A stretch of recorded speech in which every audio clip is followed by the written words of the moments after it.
समस्त कपड़े उतार दिए, नग्न हो गए। जड़, अंधे, बहरे, गूंगे, पिशाच और पागलों की तरह हो गए। जब वो निकलते तो लोग उनको पागल समझ करके कोई ईंट मारता, कोई गाली देता। कौन है ये? भगवान ऋषभदेव। भगवान ऋषभदेव जी अपने ज्येष्ठ पुत्र श्री भरत जी महाराज को चक्रवर्ती सम्राट पर अभिषिक्त करके आप परमहंसों की चर्या को आचरण करके दिखा रहे हैं। समस्त कपड़े उतार दिए, नग्न हो गए। जड़, अंधे, बहरे, गूंगे, पिशाच और पागलों की तरह हो गए और अब अपने नगर से बाहर निकल पड़े। दिगंबर, कोई वस्त्र नहीं, बाल बिखेर लिया, मानो कोई जड़ हो, अंधा हो, बहरा हो, गूंगा हो, पिशाचवत, पागलवत अपने अवधूत वृत्ति। जब वो निकलते तो लोग उनको पागल समझ करके कोई ईंट मारता, कोई पेशाब कर देता, दुरुक्ति, कोई गाली देता, कोई थूक देता, कोई ढेला मारता, कोई बिष्ठा, कोई पकड़ करके उनको उनके मुख के सामने अधोवायु छोड़ता। ये तिरस्कार। कौन है ये? भगवान ऋषभदेव। ऐसा अवधूतों की स्थिति होती है। उस अवधूत परमहंस स्थिति का आचरण करके दिखा रहे हैं। ये जो विरक्त हो करके मौन आश्रय लेकर के विचरण करते हैं, उनको ये प्रसाद जरूर मिलता है। अपने लोगों को मिला है प्रसाद। ये गाली मिलना, मार पिटाई मिलना, धक्का मारना, नाना प्रकार के कटु वचन कहना, कई दिन भूखे रहना, नाना प्रकार के क्लेश ये मिलते हैं। जरा भी इन बातों पर ध्यान ना देते हुए ये शरीर असत्य है, जितनी चेष्टाएं हैं ये सब भ्रम है, किंचन मात्र शरीर में अहमता ममता नहीं। बस यही सूत्र काम करता है। जब कुम्हार अपनी मटकी को सूर्य के ताप से तपा करके और आवे में जला करके पक्का करके बाजार में रखते ना, सिक्के से बजाई जाती है। अगर भन्न भन्न बोलने लगे तो समझ लो कहीं छेद है, कहीं एकदम टनाटन एकदम। तो इसमें बोल नहीं निकलते तो टनाटन। अगर भन मनाया तो अभी कीमत वाला नहीं है। इस मार्ग के पथिक को ठोका बजाया जाए तो भन बनाना नहीं चाहिए, चुप मौन। अगर भन बनाया तो कीमत नहीं लगेगी। क्या चाहिए? भगवान उसको कौन सब मोक्ष चाहिए, सायुज्य, सारूप्य, सारिष्ट, सामीप्य, एकत्व। कोई धूल फेंकता, कोई लघु शंका कर देता, कोई थूकता, कोई मारता, कोई खोटी खरी सुनाता, ये सब भ्रम है। उस समय विचार, ये परमहंसचर्या है, ये सब भ्रम है। अहमता ममता शरीर में है नहीं, ये सब भ्रम है, ये सत्य नहीं है। खास बात यही है, अपने परमात्म स्वरूप में स्थित अखंड चित्त वृत्ति, ब्रह्माकार। भगवान ऋषभदेव जी ने अब दूसरी वृत्ति धारण की, बीभत्स वृत्ति, घृणास्पद वृत्ति। ऐसे मल लिया, पूरे शरीर में लगा लिया। ये अवधूतों की वृत्ति है। बीभत्स वृत्ति से बहुत समय तक रहे, लघु शंका, ना नहाना ना धोना, ऐसे सब, ऐसे घृणास्पद वृत्ति, देख के कोई नजदीक न जाए। फिर इसके आगे अजगर वृत्ति, एक ही जगह लेट गए, वही सोच लघु शंका सब हो रही, उसी में लौट रहे। जो मुख के सामने आ गया, अजगर को जैसे पता है, मुख के सामने आ गया, उसी को पा लिया। कई कई दिन भूखे रहना, कभी कोई प्रारब्धवशात शरीर से कि प्रारब्ध से पीड़ित होकर कोई आहार आ गया तो पा लिया, अन्यथा नहीं। और वो भी लेटे लेटे ही खाना, वही मलमूत्र का त्याग करना, उसी के ऊपर लौटना, लेटे लेटे ही खाना। ये शरीर से ऊपर उठे हुए महापुरुषों की वृत्ति। ऐसे भी महापुरुष के दर्शन हुए, ऐसे भी। ठीक ठाकुर जी सामने मंदिर है, उनको बोध ही नहीं। एक यज्ञोपवीत, नीचे वस्त्र, थोड़ा सा बच्चे मन आया तो वस्त्र हटा दिया, फिर वो बांध लिए, वहीं सामने हो रहे हैं, बिल्कुल शुद्ध नहीं। शौच ऐसे बैठ के हो रहे जैसे खेत में सामने में। बाल्टी में पानी रखा था, ऐसे ऊपर से डाल लिया। क्या स्थिति, हर समय भगवदाकार स्थिति। एक सेकंड के लिए भी कहीं दे स्थित, हजारों मच्छर पूरे शरीर में, कोई मतलब तेजो में मुख कांति, हर समय वो भक्ति से अवधूत अवस्था को प्राप्त महापुरुष, हर समय नाम उनकी जिह्वा से निकला, हर समय बीच बीच में चीख पड़ते थे, इंद्र नीलमणि नीलमणि, प्रभु की तरफ चीख पड़ते थे। 3-4 दिन रहे, 3-4 दिन रहे। ऐसे जब महापुरुष मिलते तो पीछा कर लेते, जहाँ स्थिति समझने के लिए। जैसे ब्रह्मलीन महापुरुष मिले तो पीछा कर लेते, 3-4 दिन रात दिन उन्हीं के साथ रहते, उसी मल में लौट करके पूरे शरीर को मल से सान लेते। लेकिन आश्चर्य की बात, ऋषभ देव जी महाराज जी के तस्य हा यह पुरीश सुरभि सौगंध वायुस्तम देशम 10 योजनम समन्तात सुरभिम चकार। 10 योजन तक उस मल की सुगंध जाती थी।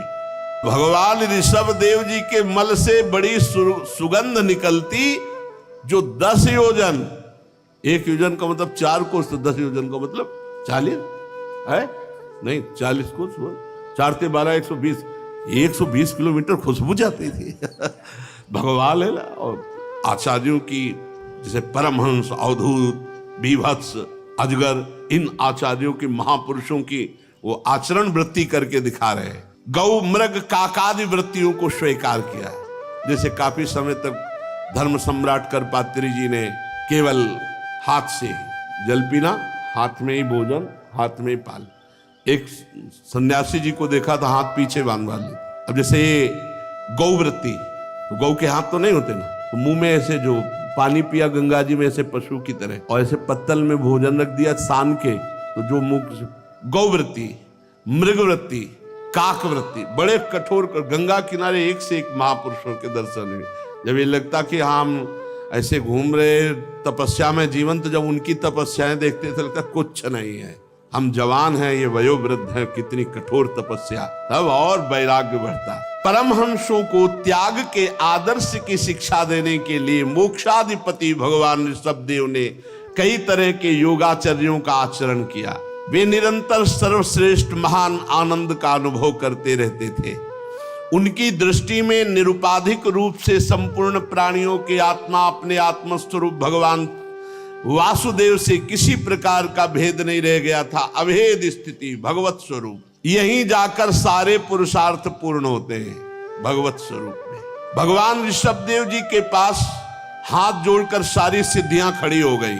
आकाश गमन, आकाश से जा सकते हो, और मन गमन, मन के अनुसार पहुंच सकते हो। जैसे आप यहां कभी अमेरिका गए और अभी सोचा उस स्थान को, वहीं पहुंच गए सशरीर, ये सिद्धि।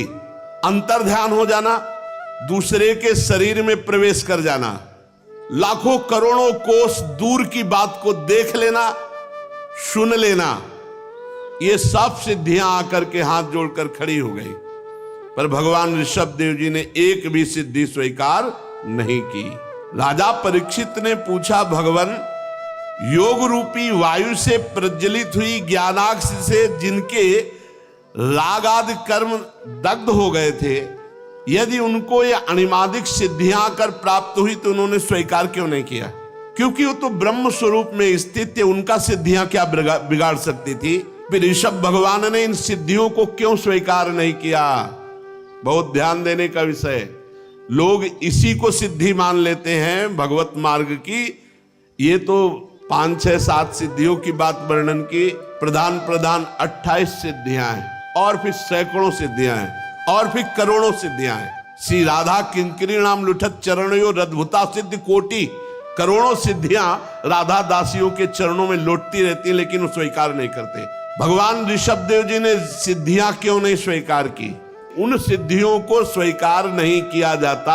अगर स्वीकार कर ले तो भगवत प्राप्ति नहीं होगी। श्री सुखदेव जी ने कहा, तुम्हारा कहना ठीक है राजन की वो ब्रह्मबोध संपन्न महापुरुष, किंतु बहुत सुंदर बात कह रहे, बहुत सुंदर। जैसे चालाक व्याध ने मृग को पकड़ लिया तो वो मृग पर विश्वास करके उसे छूट नहीं दे देगा, नहीं तो भाग जाएगा मृग।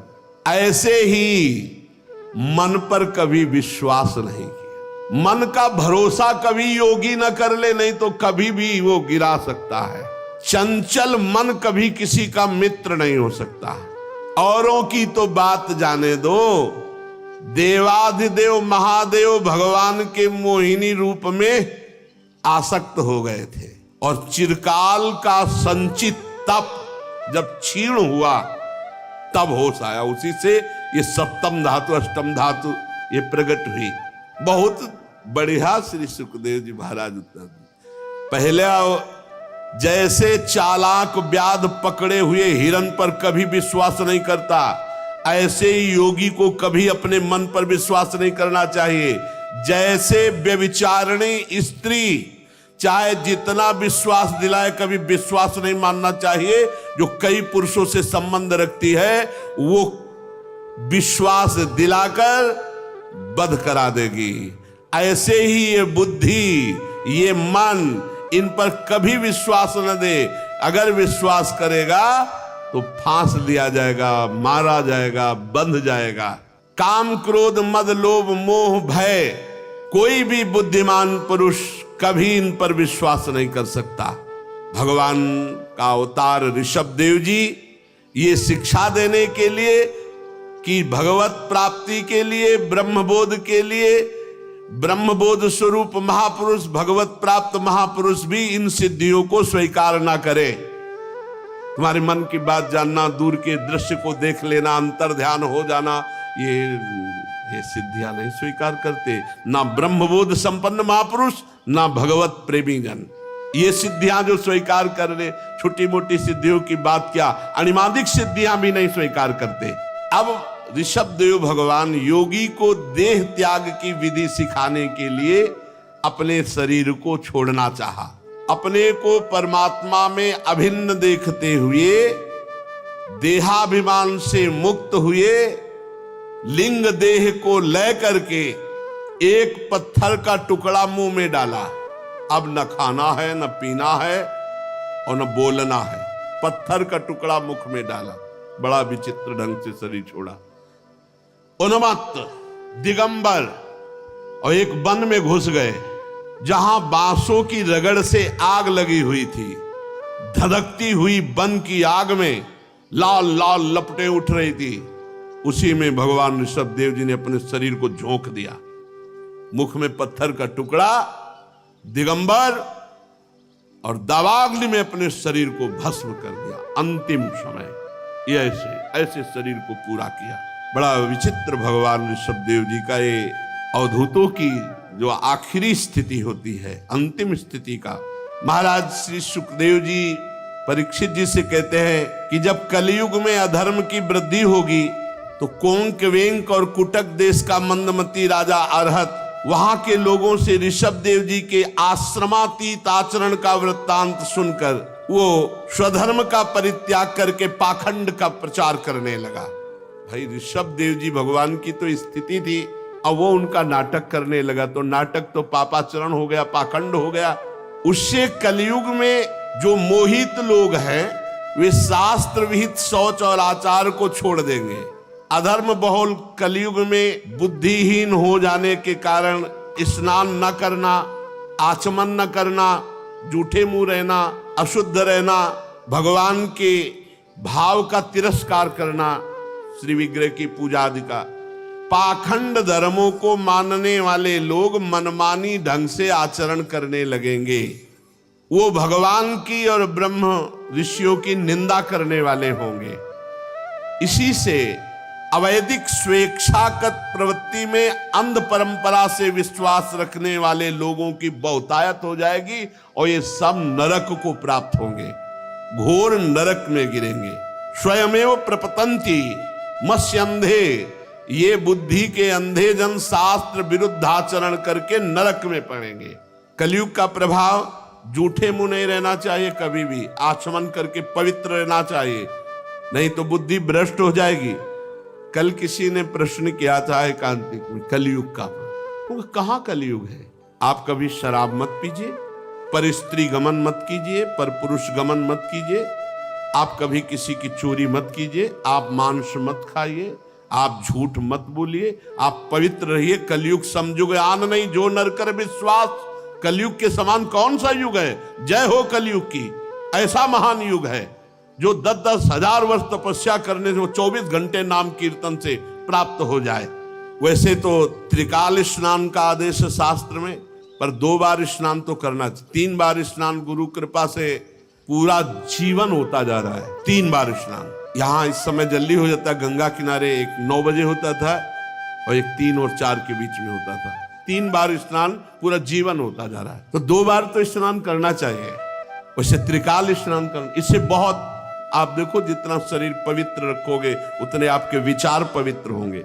कभी मुख जूठा नहीं रखना चाहिए। अगर आपने कुछ खाया है तो कुल्ला कीजिए, 3 बार आचमन कीजिए, राधा वल्लभ श्री हरिवंश, राधा वल्लभ श्री हरिवंश, राधा वल्लभ श्री हरिवंश।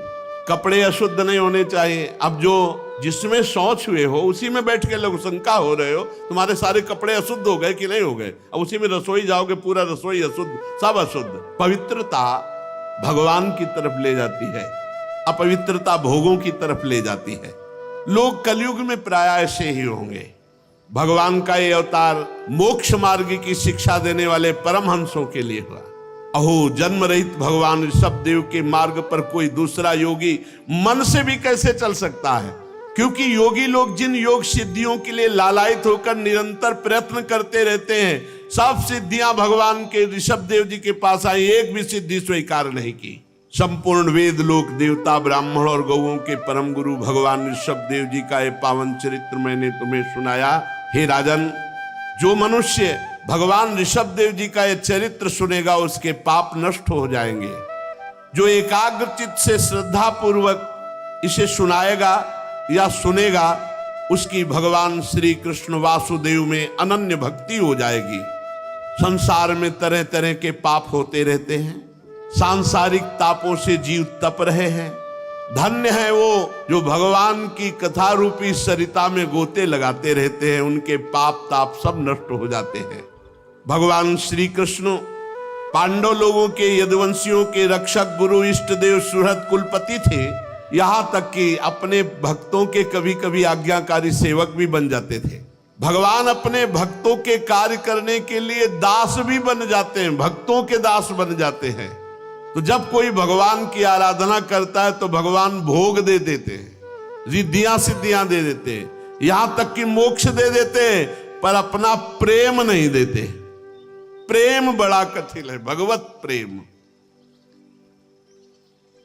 जो निरंतर विषय भोगों की अभिलाषा में चिरकाल तक बेसुध हुए भोगों में लगे हुए हैं, करुणावश भगवत प्रेमी महात्मा जन उन्हें भगवान की कथाएं सुनाकर उनको निर्विषय करते हैं, भगवत मार्ग में लगाते हैं। समस्त तृष्णाओं के नाश करने वाले ऐसे श्री भगवान को हम नमस्कार करते हैं। भगवान ऋषभ देव जी दावानल में अपने शरीर को भस्म कर दिया।